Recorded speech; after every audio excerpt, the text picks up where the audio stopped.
Bonjour à tous, on va réaliser aujourd'hui une friandise. Certaines friandises sont inimitables, d'autres sont bien meilleures faites maison. Je vous propose aujourd'hui une barre chocolatée qui sera très simple à faire et qui remplacera avantageusement celle que vous pourrez trouver dans vos supermarchés. Pour cela, allons faire nos courses, pas besoin d'huile de palme ou d'émulsifiant pour le biscuit de cette barre chocolatée, juste de beurre, de farine et de sucre. On part sur une base de 3-2-1, c'est-à-dire qu'on a besoin de 300 g de farine, on a besoin de 200 g de beurre et on va avoir besoin pour notre biscuit de 100 g de sucre. On commence donc par faire notre biscuit. C'est très simple, vous pouvez le faire soit à la main ou soit dans un robot équipé de la feuille. Vous ajoutez votre farine dans le bol, le beurre et le sucre et on mélange tout jusqu'à l'obtention d'une pâte. Une fois votre pâte grossièrement formée, vous allez la rassembler à la main sur une feuille de papier sulfurisé. Et après, vous prenez une seconde feuille de papier sulfurisé que vous venez placer au-dessus et à l'aide d'un rouleau, vous allez étaler votre pâte sur 5-6 mm environ.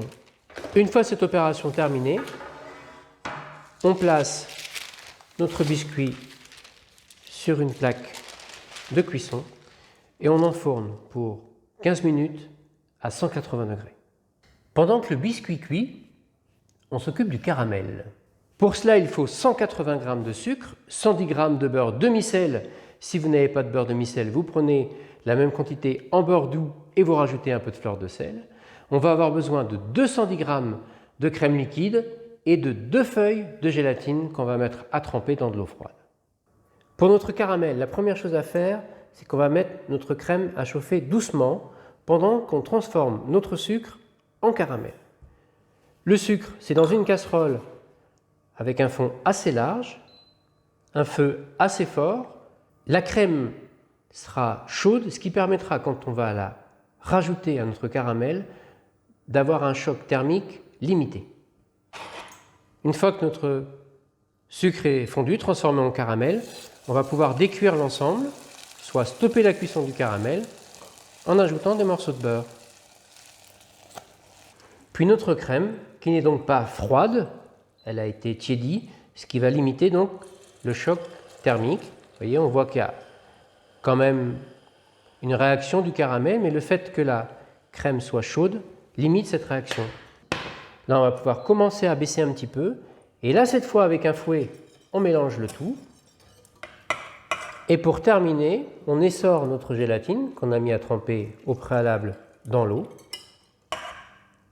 On stoppe le feu. On met notre gélatine en mélange. Notre caramel est prêt. On le débarrasse au frais. Une fois que le gâteau est cuit, vous le laissez refroidir, mais pas complètement, et vous le coupez en fonction de vos goûts et de vos souhaits en biscuits individuels. Une fois que le gâteau est taillé en biscuits individuels, vous étalez sur votre plan de travail une feuille de film alimentaire. Sur cette feuille de film alimentaire, vous allez placer une grille et sur cette grille, vous allez placer votre biscuit. Et ensuite, on va commencer le dressage. Notre caramel ayant refroidi, on l'a mis dans une poche à douille, et on a coupé l'extrémité de la poche pour pouvoir faire un trait de caramel sur le dessus de notre biscuit. Ensuite, on va venir placer des cacahuètes plutôt salées, ou à défaut, vous rajoutez un petit peu de fleur de sel. On a presque terminé. Il faut maintenant qu'on s'occupe de notre chocolat. On rappelle qu'on lui a ajouté 10% de son poids en huile de pépin de raisin, 200 g de chocolat, donc 20 g d'huile de pépin de raisin. On va faire fondre tout ça au bain-marie. Et une fois que notre chocolat est bien fondu, vous le faites couler, mais très généreusement, il ne faut pas hésiter, sur votre biscuit. Une fois que c'est fait, on secoue un petit peu, on tapote, on laisse très légèrement refroidir et ensuite on va placer tout ça au frais le temps que le chocolat fige. Et l'avantage qu'il y a avec ce film alimentaire, c'est qu'on va pouvoir récupérer le film et le chocolat et essorer ce film et reprendre ce chocolat pour renouveler l'expérience autant de fois qu'on le souhaite. Et voilà, après quelques heures au réfrigérateur, une belle friandise à déguster sans culpabiliser.